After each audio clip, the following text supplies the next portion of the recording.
The casino chips clattered against the table as Mark tossed them down, his wedding ring glinting under the harsh fluorescent lights. I watched from across the room, my heart pounding but my face carefully neutral. He hadn't noticed me yet. He never noticed much these days, too focused on the promise of his next big win. My name is Diana Mitchell, and until 6 months ago, I thought I had the perfect life. A beautiful home in Boston's suburbs, a successful career as a financial advisor, and what I believed was a stable, loving marriage. Mark and I had been together for 15 years, building what I thought was our dream life together. He handled our joint finances while I focused on my clients, trusting him completely with our future. That trust shattered the day I found the letter from our bank. It had been a normal Tuesday morning. I was sorting through the mail before heading to work when I saw the envelope marked Urgente Sicuramente Nota C. My hands trembled as I opened it, scanning the contents with growing horror. Our joint account was overdrawn by $47,000. But that was impossible. We had over $2 million in savings. I called the bank immediately, my professional composure cracking as I learned the truth. Our accounts had been systematically drained over the past 3 years. Investment accounts liquidated. Credit cards maxed out. Home equity line of credit nearly exhausted. Mrs. Mitchell, the bank representative said gently, there have been regular large withdrawals, all authorized with your joint account credentials. Most of them were processed at ATMs inside Encore Boston Harbor Casino. The room spun as pieces started falling into place. Mark's late nights at work. The mysterious business trips. The way he'd become defensive whenever I brought up our finances, insisting everything was fine and I should trust him to handle it. That evening, I confronted him in his home office. Spreadsheets and bank statements covered his desk like evidence at a crime scene. "What is this?" I demanded, holding up the bank letter. "Where is our money, Mark?" He looked up, and I saw something in his eyes I'd never seen before. A mix of desperation and detachment that chilled me to my core. "It's fine," he said, waving his hand dismissively. "I've got a system worked out. A few more weeks and I'll win it all back." "You worry too much, Diana." "Win it back." My voice cracked. "How much have you lost?" He wouldn't meet my eyes. "Look, the market's been tough. I had to make some moves to cover our positions. But I found this great opportunity." "How much, Mark?" He muttered something under his breath. "What was that?" $2.3 million, he said finally, give or take. The room tilted dangerously. Our entire retirement fund. The money we'd spent 15 years building. Gone. "But that's not all," I pressed, my voice eerily calm. "Is it?" He shifted uncomfortably. "There might be some other obligations." "How much debt are we in?" "About 800,000. He said it like he was discussing the weather. "But like I said, I've got a system. This guy at the casino showed me a foolproof way to—" I cut him off. "Stop. Just stop." I walked out of his office in a daze, my mind racing. 15 years of marriage, of trust, of building a life together. All of it gambled away without a second thought. I felt sick, but underneath the nausea was something else. Something harder and colder that had been building for months as I'd watched our marriage slowly unravel. That night, I lay awake in our bed, listening to Mark's steady breathing beside me.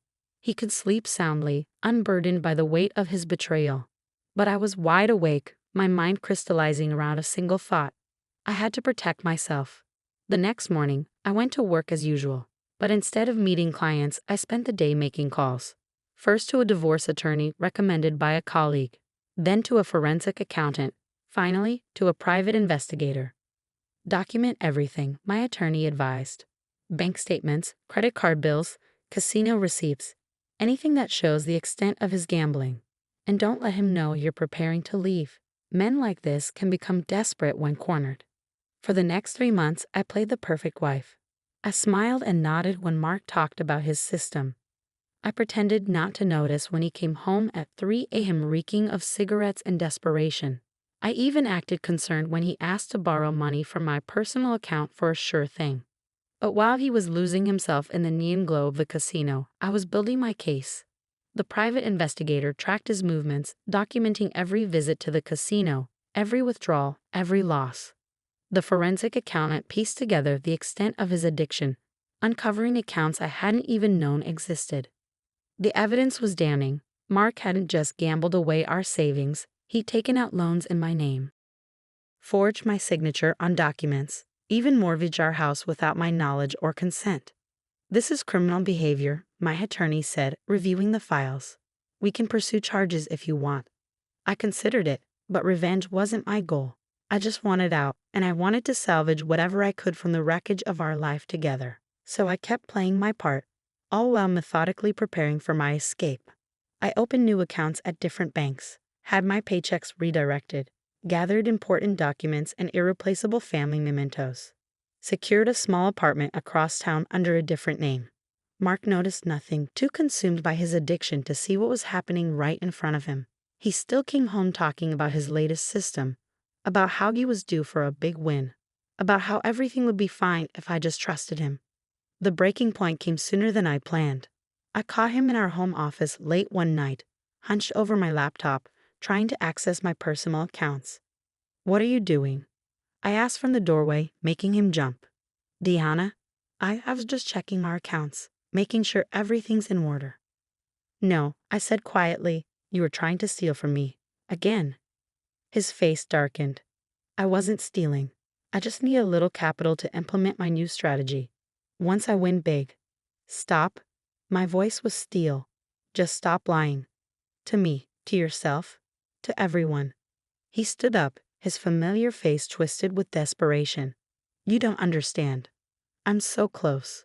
One big win, and I can fix everything. I just need—" "What you need," I cut him off, "is help. Professional help. But I can't help you, Mark. Not anymore." "Professional help?" Mark scoffed, running his hands through his graying hair. "I don't need help. I need you to trust me." I laughed, a hollow sound that seemed to echo through our too-big house. "Trust you? Like I trusted you with our retirement, our house, our entire future." His face darkened. "I made some mistakes, okay? But I can fix this. I just need a little more time, a little more capital." "No." The word came out sharp, final. "I'm done." I pulled an envelope from my purse and placed it on his desk. "These are divorce papers. I've already moved most of my things out." The color drained from his face. "What? You can't? Diana, please. We can work this out." "Can we?" I asked, my voice steady despite my racing heart. "Tell me exactly how we work out the fact that you've gambled away everything we spent 15 years building." He reached for me, but I stepped back. "I know I messed up," he pleaded. "But I love you. Doesn't that count for something?" "Love?" I shook my head. "Love doesn't empty joint accounts without permission.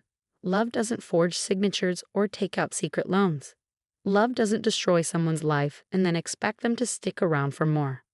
"But I've already frozen all our joint accounts," I continued. "My lawyer will be in touch about the division of assets. What's left of them anyway?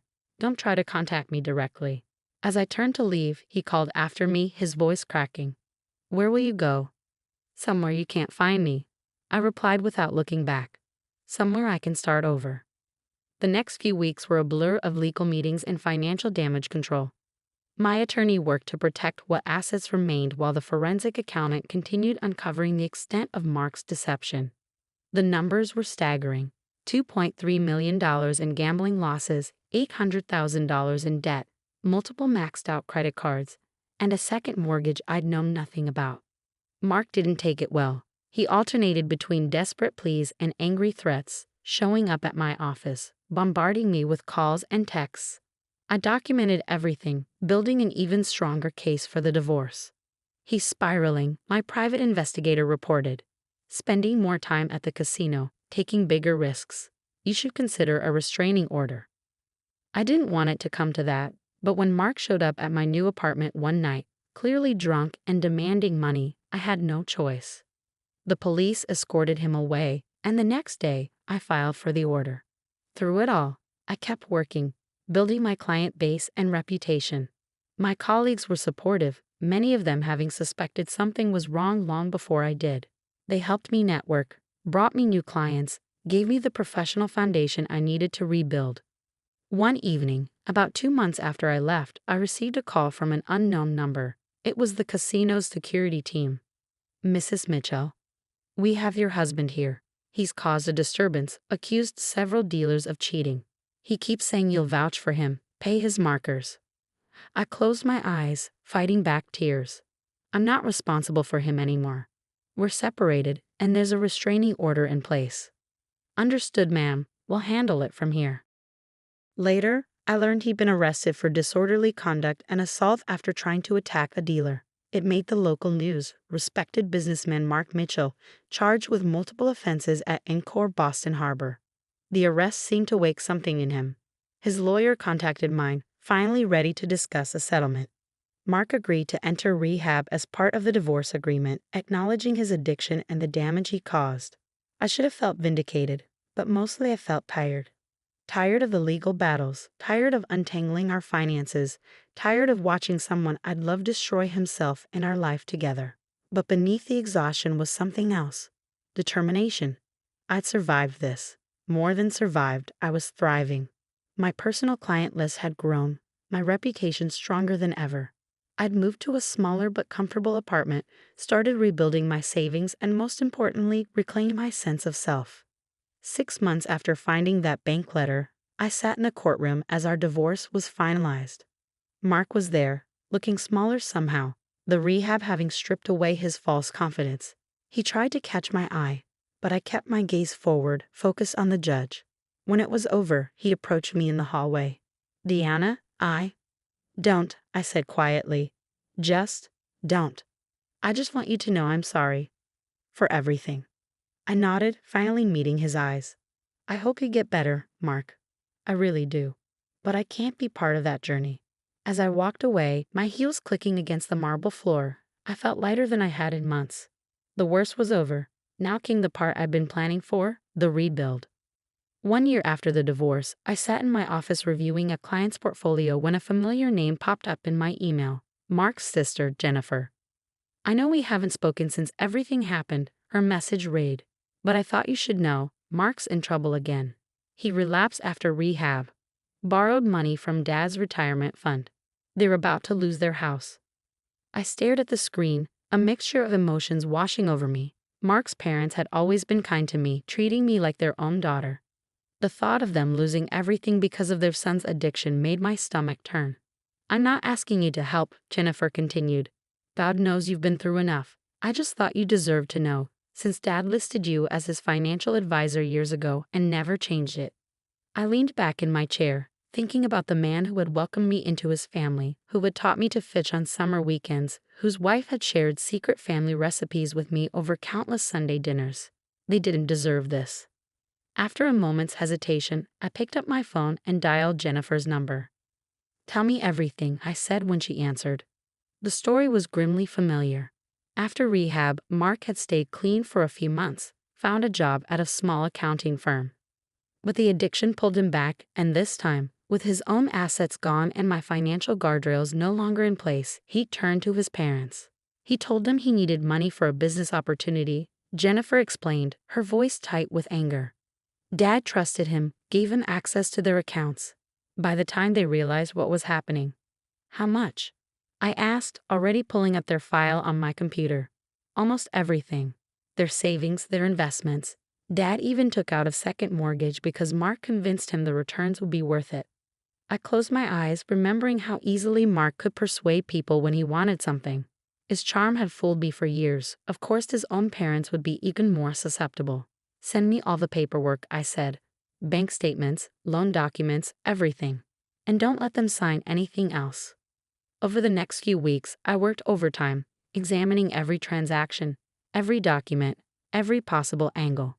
I reached out to colleagues in elder law, consulted with fraud specialists, built a case showing how Mark had manipulated his parents. The banks were surprisingly cooperative once I presented evidence of financial exploitation of seniors. The second mortgage was invalidated due to questionable circumstances. Investment firms reversed some transactions after we proved Mark had misrepresented himself. It wasn't a complete recovery, but it was enough to save their house, to preserve some dignity in their retirement. Throughout it all, I never spoke directly to Mark or his parents. Everything went through Jennifer or the lawyers. But one evening, as I was leaving my office, I found Mark's mother waiting by my car. Deanna, she said softly, her face lined with grief and gratitude. Jennifer told us what you did. Mrs. Mitchell. Please, she interrupted, stepping closer. Let me say this. We failed you. We should have seen what Mark was doing, should have supported you when everything fell apart. Instead, we let him convince us you were exaggerating, that you'd abandoned him when he needed you most. Tears spilled down her cheeks. We were wrong. So wrong. And even after everything, you still helped us. I felt my own eyes welling up. Your family, I said simply. What Mark did, that doesn't change the love and kindness you showed me for 15 years.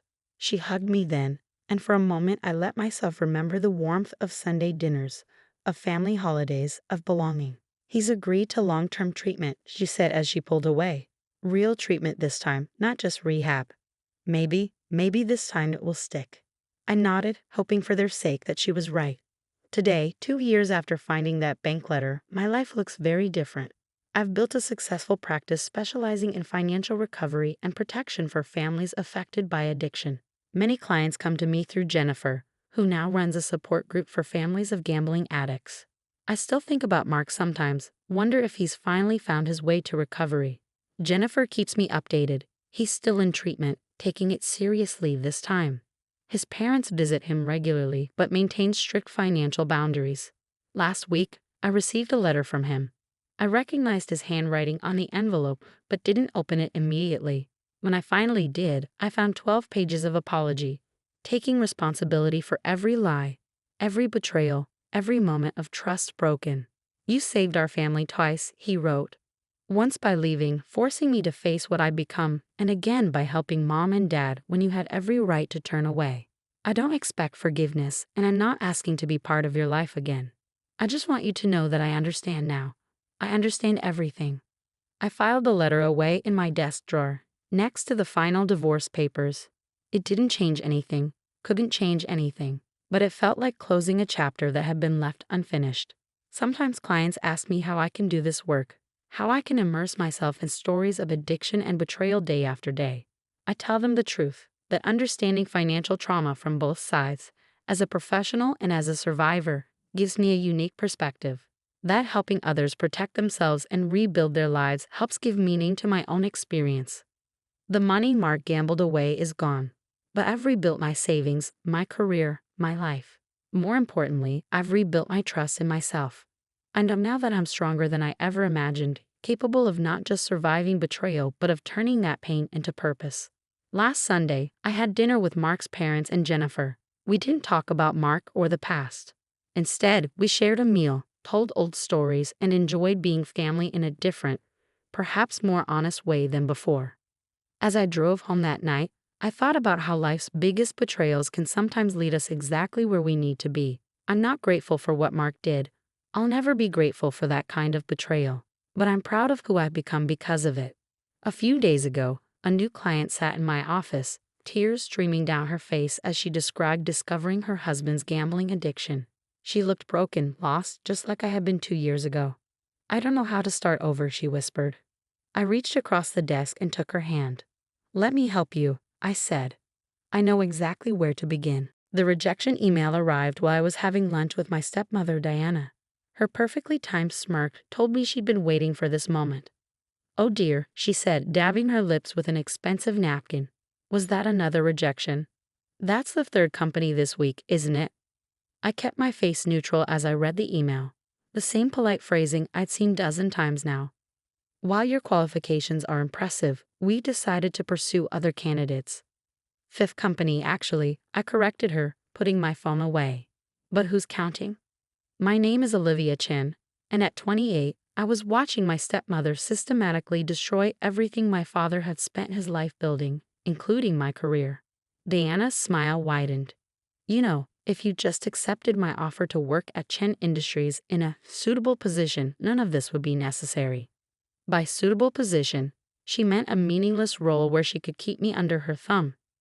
After my father's death 6 months ago, Diana had made it clear that while she'd inherited control of the company, she expected me to know my place. I prefer to earn my positions, I said, taking a sip of water. But then we have different views on that, don't we? Her eyes narrowed.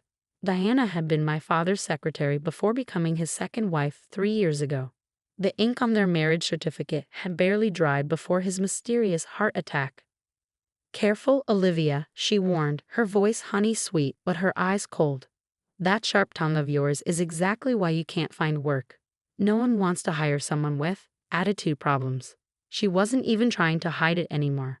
Diana had spent the last 6 months using my father's connections to blacklist me from every major company in the finance industry. Her message was clear: submit to her authority at Chen Industries or watch my career disappear. What Diana didn't know was that I'd seen this coming. My father, Christopher Chen, hadn't built one of the most successful investment firms in the city by being naive. He taught me everything he knew, including how to prepare for betrayal. "You're probably right," I said, standing up. "Thank you for lunch, Diana. Always illuminating." As I walked out of the restaurant, I could feel her satisfaction radiating behind me. She thought she had me cornered, desperate. Just another trust fund kid who'd never learned to survive without daddy's money and connections. But my father had taught me so much more than she knew. I caught a cab to the small apartment I now called home. A far cry from the penthouse where I'd grown up. But it served its purpose. Diana thought she'd humiliated me by freezing my accounts and forcing me to downsize. She didn't realize I'd chosen this place specifically for its proximity to the city's financial district. Inside, I went straight to my home office, a converted walk-in closet with a desk, laptop, and walls covered in financial data. This was where I'd spent the last 6 months, watching Diana's every move at Chen Industries. My phone buzzed, a text from Marcus, my father's former head of security. She bought it. Board meeting scheduled for Friday. I smiled, thinking about the seeds I'd been carefully planting. Anonymous tips to board members about questionable transfers. Whispers about Diana's rapid changes to company policy. Questions about the unusual circumstances of my father's death. Diana was smart, but she'd made one crucial mistake. She thought my father had taught me about finance only in the office, during business hours. She didn't know about our late-night strategy sessions, the weekends spent discussing market psychology, the lessons learned over chess games and dim sum. Most importantly, she didn't know about Project Phoenix. I opened my laptop and pulled up a secure folder. Inside were documents my father had prepared in the months before his death. Evidence of Diana's manipulation, records of her secret accounts, proof that she'd been selling company secrets to competitors. But the real treasure was a series of shell companies he'd helped me set up years ago.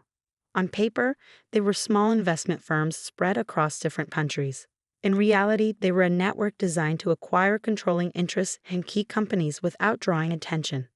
For 6 months, while Diana was busy blocking my obvious moves, these companies had been quietly buying up shares in Chen Industries' major clients and partners. Each purchase was small enough to fly under the radar. But together, a knock at my door interrupted my thoughts. I quickly closed the laptop and checked the security camera I'd installed, a habit my father had instilled in me. It was Sarah, my best friend and the only person besides Marcus who knew what I was really doing. "Please tell me you're not still eating instant ramen," she said as she walked in, holding up bags of takeout. "You can't overthrow an evil stepmother on cup noodles alone." I laughed, realizing I'd barely eaten at my lunch with Diana.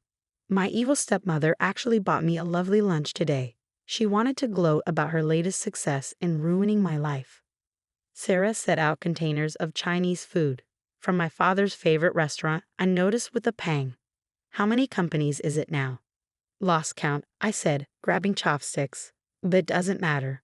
Everything's ready for Friday." She paused, a dumpling halfway to her mouth. "You're sure about this? Once you make your move, there's no going back." I thought about Diana's smug smile, about the way she'd warmed her way into my father's life and then systematically taken everything he built. I thought about the questions the police had dismissed about his death, about the medical reports that didn't quite add up. "I'm sure," I said firmly. "Dad didn't just teach me about business, Sarah. He taught me about justice, about protecting what matters." She nodded, understanding in her eyes. Sarah had known my father since we were kids in boarding school together. She'd seen firsthand how he balanced fierce business acumen with genuine compassion. "Tell me the plan again," she said, settling onto my small couch. "I want to make sure we haven't missed anything." I pulled out my laptop and brought up a complex diagram of company relationships. "It starts with Western Capital." Western Capital was Diana's pride and joy, her first major acquisition as CEO of Chen Industries. She pushed the deal through over objections from the board, claiming it would diversify our portfolio. What she didn't know was that Western Capital was already compromised. Through my shell companies, I controlled enough of their debt to force a restructuring. When I called in those debts on Friday, it would start a domino effect that would ripple through all of Diana's recent acquisitions. The board meeting is at 10 a.m., I explained. Diana will be presenting her grand vision for the company's future. But at 9:45, the first reports of Western Capital's financial irregularities will hit the news. Sarah whistled low. And you're sure about your timing? I nodded. Marcus has everything set up. When Deanna tries to deny the problems, he'll accidentally project proof of her own involvement on the boardroom screen. Every questionable deal, every secret payment, every connection to Western Capital's troubles.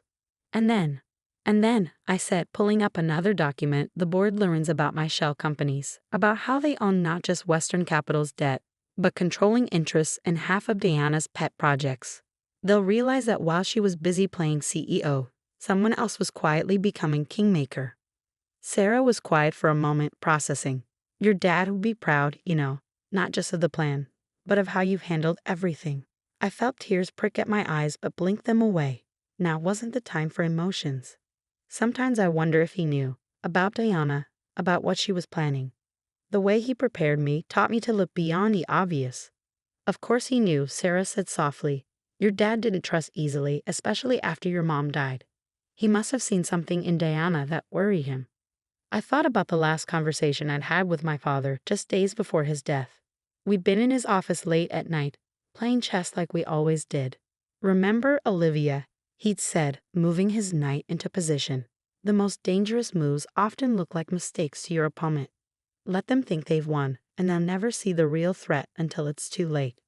At the time, I thought he was just teaching me chess strategy.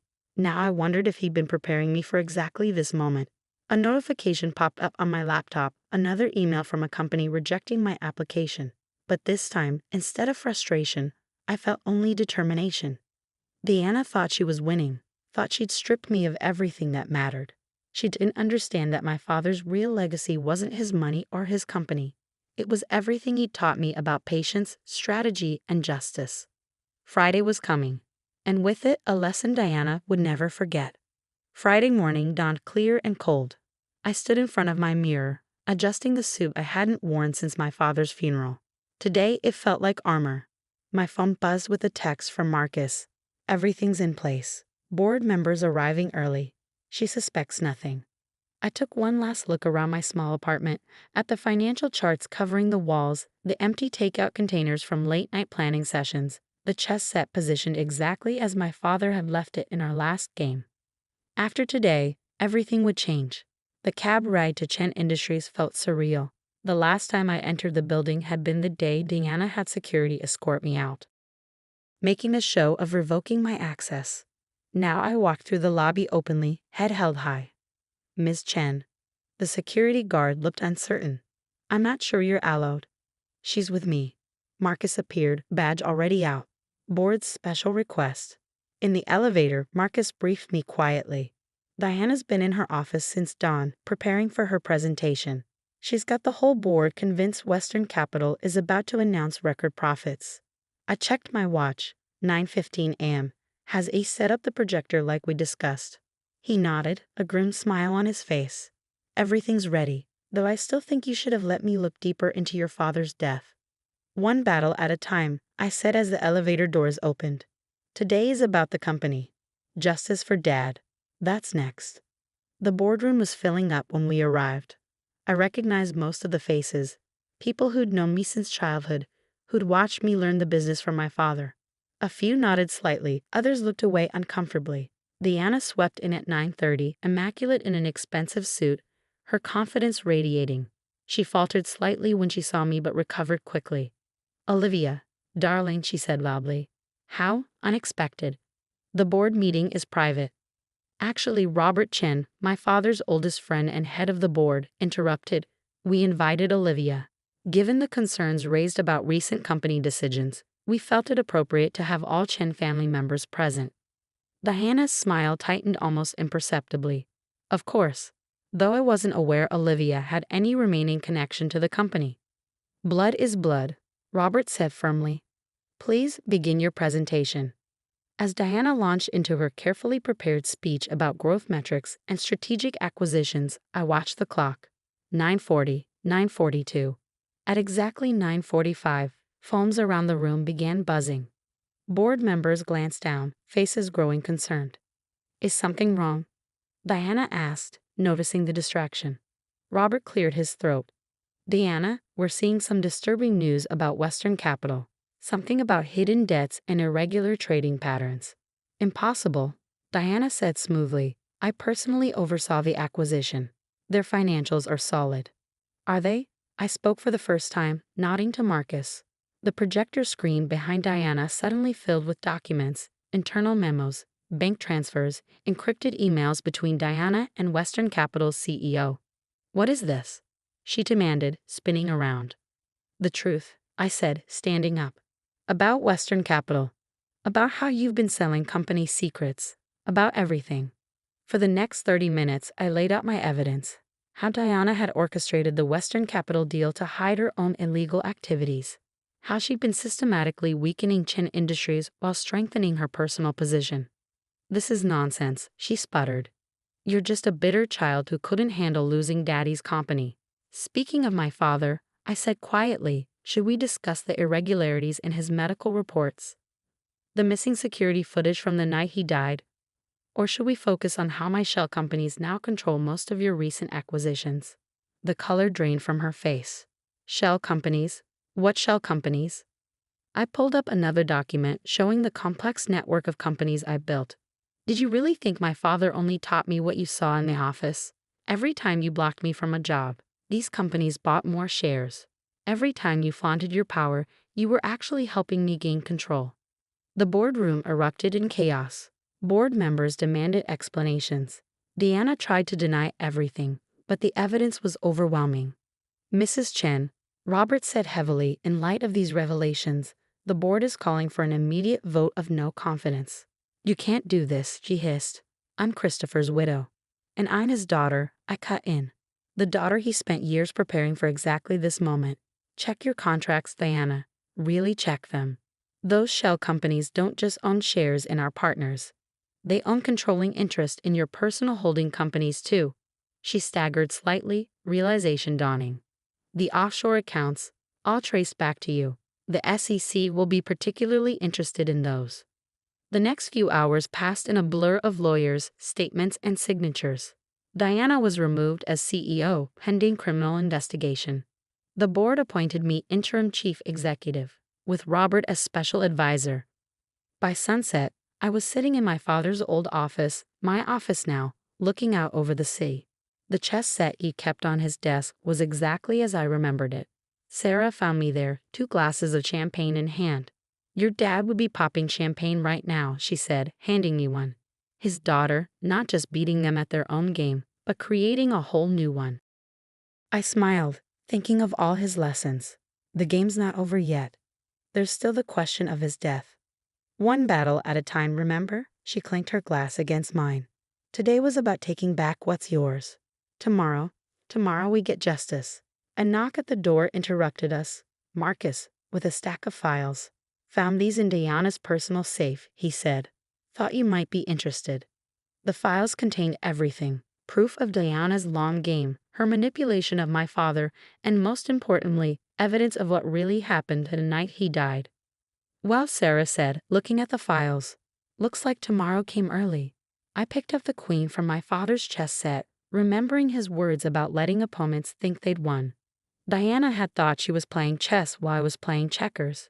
She never realized we were playing an entirely different game. You know what Dad always said about chess, I told Sarah, setting the queen back in its place. The queen might seem like the most powerful piece, but it's how you use your pawns that really wins the game. As if in answer, my phone buzzed with a news alert. Chen Industries stock soars under new leadership. Former CEO faces criminal charges. I looked around the office, at my father's books still lining the walls, his favorite painting hanging behind the desk, the city lights twinkling beyond the windows. Diana had tried to erase every trace of him, But his real legacy was never in these things. It was in the lessons he taught me, the strength he'd helped me find. Tomorrow would bring new challenges. There would be companies to rebuild, partnerships to restore, and yes, justice to pursue for my father's death. But tonight, sitting in his chair, I felt at peace for the first time since losing him. To Dad, I said, raising my glass. To Dad, Sarah echoed. And to the daughter who proved that the smartest player isn't always the one making the most noise. Outside my office, Chen Industries hummed with renewed energy. Employees who'd been afraid under Diana's leadership walked taller now. The fear was gone, replaced by hope. I picked up my father's favorite pen, the one he used to sign every major deal, and began writing out my plans for the company's future. There would be changes, but not like Diana's slash-and-burn approach. These would be strategic, thoughtful, built on the foundation my father had created. The sun had set completely now, leaving the office lit only by the city's glow. In this light, I could almost imagine my father sitting across from me, that proud smile on his face, setting up another chess game. "Your move, Diana," I whispered to the empty room. "Your move."